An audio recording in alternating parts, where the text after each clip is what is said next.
Bolsa de valores despencando, ativos financeiros mais baratos, ações e fundos imobiliários aí descontados demais. O que está acontecendo? O que pode estar acontecendo? E outra, isso é bom ou é ruim para o investidor? Bom, antes de chegar a uma conclusão se é bom ou se é ruim, a gente precisa analisar o que está por trás, quais são os fatores que estão contribuindo para que venha aí acontecer a baixa nas ações, nos fundos imobiliários. Bom, quem investe em renda variável vai ter que ficar sabendo de algo. Se você não sabia, já se prepara e fica sabendo agora. Anteninhas ligadas, tá? Muita atenção.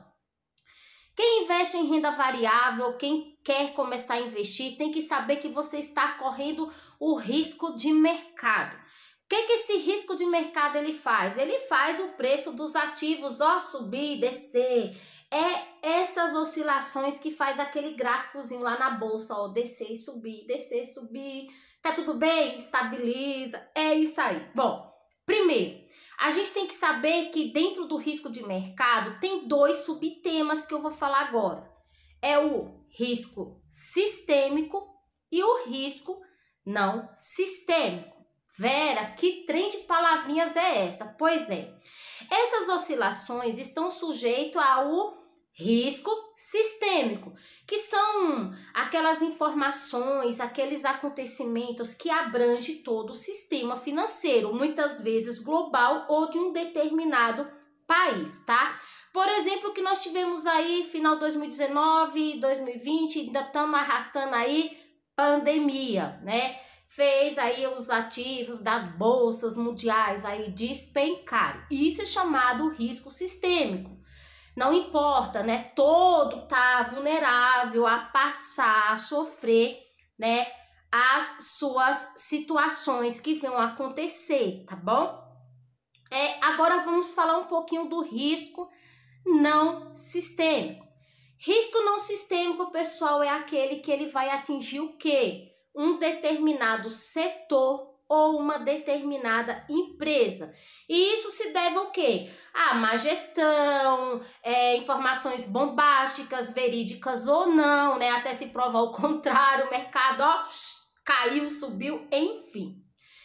E o que acontece? Por exemplo, o risco não sistêmico em alguns ativos, né? Por exemplo, em ações, não sistêmico, mas pode atingir ações? Pode. Vou falar agora o que ele pode atingir, um determinado setor. E eu quero trazer aqui para vocês um exemplo que aconteça algo assim, alguma notícia que atinja o setor elétrico. Eu sei, é um setor mais difícil de ser atingido, mas vamos pensar que poderia ter alguma informação que atingisse aí o setor elétrico, né, nas ações, tá? Então, seria um risco que não sistêmico, porque abrangiu o que? Um setor, o setor de energia. Agora, também pode ter aquele risco não sistêmico que vai atingir uma empresa e não o setor. Por exemplo, que atingisse a Taesa. Eu sei, a Taesa tem uma ótima gestão, boa pagadora de dividendos, né? De dividendos, setor perene. Mas vamos pensar que alguma notícia, ou pela má gestão, ou porque ela tivesse perdido aí os direitos de concessão, viesse afetar a Taesa. Nesse caso, o risco não sistêmico atingiu o quê? Uma empresa, tá? E não o setor de energia, mas que pode atingir não só o setor de energia, quanto a empresa. Trazendo para os fundos imobiliários, pode atingir, né, um determinado setor, o setor de tijolos, o setor de papéis, tá? Poderia acontecer. Porém, o que aconteceu na pandemia? A gente viu que dentro dos fundos imobiliários, né, já estava sofrendo com o problema financeiro sistêmico que veio atingir aí, mas teve dois setores que foram bem prejudicados, né, o de shoppings e lajes corporativos. Não foi o segmento de tijolo, mas o setor, né, de shopping, o segmento shopping, o segmento lajes corporativo, foi atingido. Não necessariamente todo, porque o setor de tijolo aí, segmento logístico, bombou. Então isso foi um risco que os fundos imobiliários estavam aí vulneráveis, não só ao risco sistêmico que estava passando, mas também ao risco não sistêmico, que atinge diretamente o setor ou o ativo, a empresa, tá? Agora, o que mais faz os fundos imobiliários, os ativos, despencarem o preço? É a queda na remuneração, ou seja, de proventos, fundos imobiliários, dividendos, ações. E por que muitas vezes os proventos e os dividendos diminuem? Porque está atrelado ao lucro, né? A cada ação tem ali sua política de remuneração, né? Os fundos imobiliários a gente já sabe que é 95% do lucro caixa mês, tá? Porém, fundos imobiliários, a gente sabe que tantos de papéis que investe, que tem o seu portfólio ali em dívidas, né, em CRIs, geralmente eles estão atrelados o quê? IPCA. E o que aconteceu com o IPCA? O IPCA despencou. Então, se tinha ali CRIs, com a dívida ali, a IPCA mais 8, agora só tem mais 8, IPCA, ó, despencou, né? Ações, o lucro do mês, do ano foi baixíssimo. Então, assim, se ele tem que distribuir 25% do lucro ou 50% do lucro, mas esse lucro não foi tão satisfatório, o dividendo caiu. Consecutivamente, o que acontece quando os dividendos das ações caem, os proventos dos fundos imobiliários caem? Há menos procura, há menos demanda por aquele produto que está sendo oferecido, porque sim, o ativo pode ser considerado sim um produto no mercado que eu possa adquirir ou me desfazer dele. Então, o que isso acontece? Pouca procura, abaixa o valor, né, do produto, tá? E aí, claro, né, já falei da inflação que caiu, que está atrelado não só aos aluguéis, quanto às dívidas imobiliárias. Aí, como se não bastasse, né, ainda tem o nosso problema do país, porque sim, as eleições que aconteceram, né, veio a atingir muito o setor financeiro, o setor aí da bolsa, veio atingir demais. Então, por conta disso, o que está acontecendo? Há uma incerteza desse novo governo, se ele vai assumir ou não. Há uma incerteza do que vai acontecer, né, com as empresas listadas na bolsa, principalmente aquelas estatais. Então, o que acontece com isso? O mercado fica preocupado, os investidores já recuam, já não querem mais estar colocando o seu dinheiro na renda variável. Tá certo?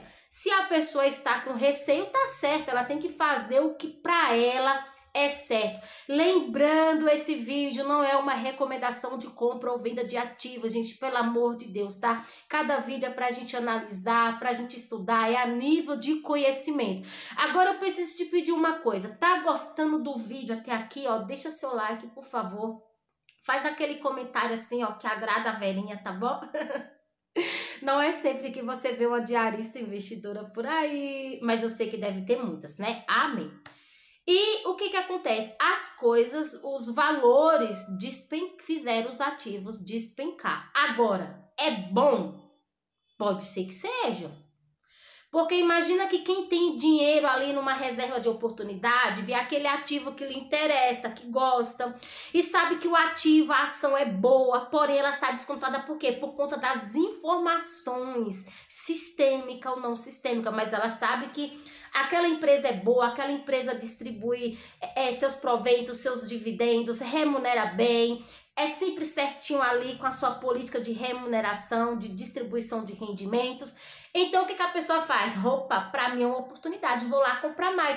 Quando valorizar a bolsa e esses ativos valorizar e também esses ganhos valorizar, foi bom para mim, porque eu pude com a mesma quantidade comprar mais. Com isso, eu aumentei não só o patrimônio, quanto a remuneração que esse patrimônio vai me retornar. Agora, lembrando, garantia de proventos, dividendos passados não é garantia de proventos, dividendos futuros. Então, pode ser que seja uma coisa ruim?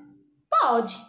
Pode ser que nunca se recupere, né? Vem alguma notícia. Estamos falando de renda variável. Alô, não quero desanimar, mas eu não posso trazer só 100% pontos positivos, porque na renda variável tudo pode acontecer. Pode ser que o mercado nunca se recupere, porque pode vir outras notícias bombásticas? Pode.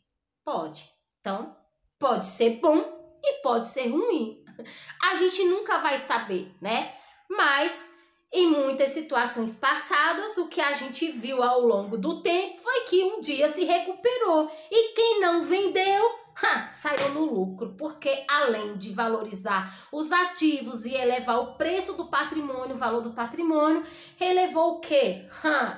Os ganhos mensais, né? A renda passiva. Gente, se você gostou desse vídeo, te acrescentou em alguma coisa, vai ajudar alguém, compartilha.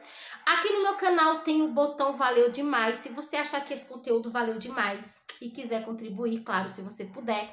Também vou estar deixando aqui, gente, um e-book, tá? Que eu indico. Esse e-book é o e-book do Alex, tá? Do canal Primeiros Passos para Investir em FIIs, tá?